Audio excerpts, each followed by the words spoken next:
they love you again. Hate you when they love you, then they hate you again. Lord. Hold me tight, let me go. In my heart, hurt my soul. Never ever know your soul. Never know your heart. Hey, what's going on, folks? It's Tony Johnson here, the host of The Tony Johnson Show. I am here recording my live segment, Express Yourself, with my in-crowd audience right here in the Johnson Getaway. Give yourselves a hand clap. Come on. All right. We're here, feeling good. Kids are coloring on the floor. It's all good. Please don't mark up the carpet. No, I'm joking. We're all having fun here at the Johnson Getaway. I've invited some friends and family here. We're going to do the first ever segment of Express Yourself. So, during this time, I have put together 5 questions. Now, they are some really good questions. So, there's going to be a lot of verbal boxing going on in here. Not because I want it, it's because it's interesting. So, let's go ahead and get started with, all right, nobody's clapping or laughing. So I pushed the applause button.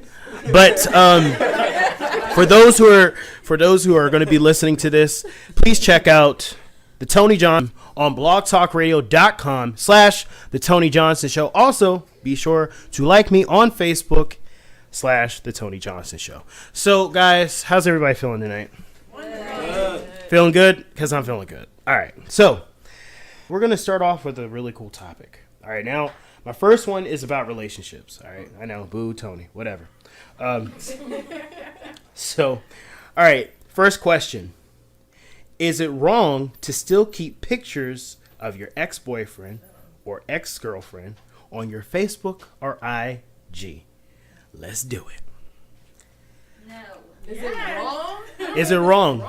It's lame. Like, Why is it lame? Because you moved on.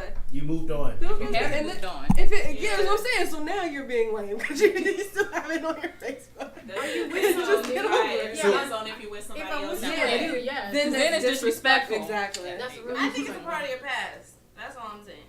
It's part of your past. Now, I used to be in a relationship once upon a time ago.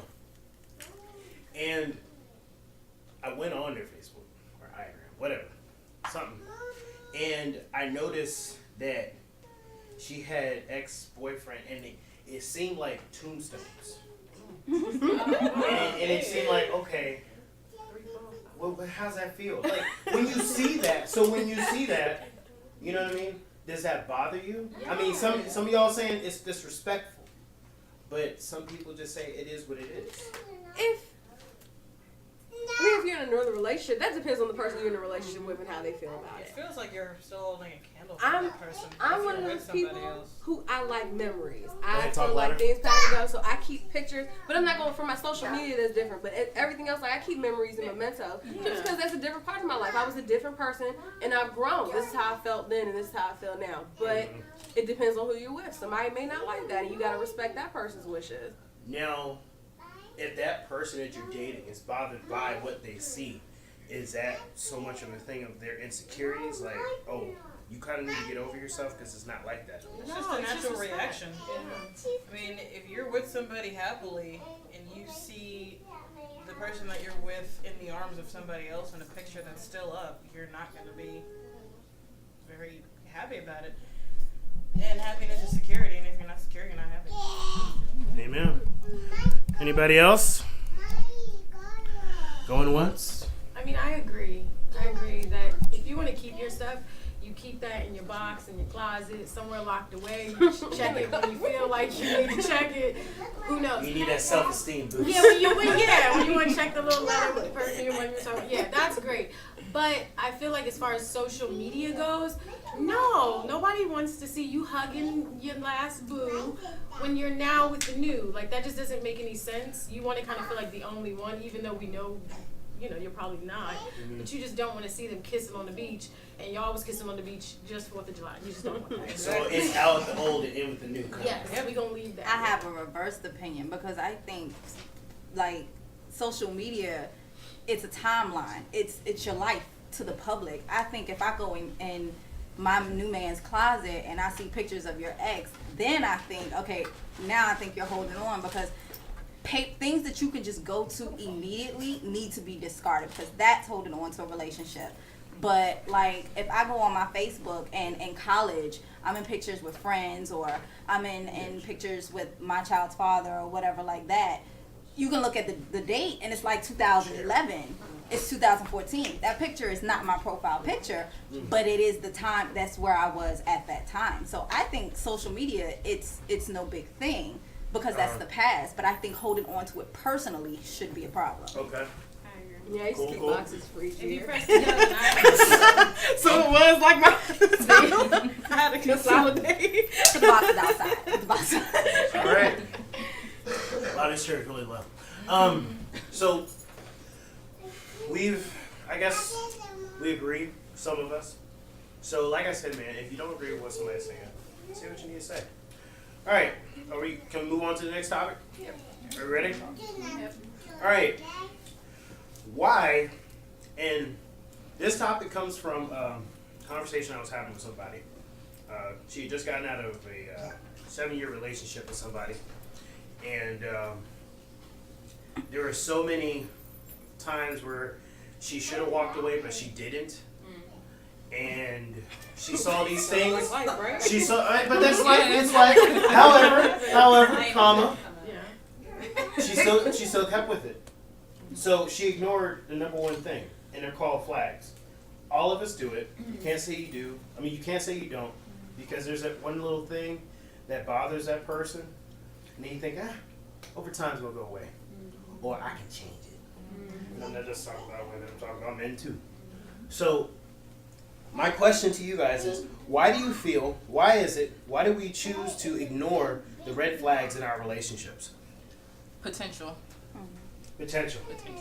You think it's going to potentially get better, or you think it's going to potentially fix itself, or you love somebody so much with all your heart and all your soul that you're just willing to stick with it, and potentially it will. Lately, I've been thinking it's about the here and now. Like right now, I have somebody that loves me.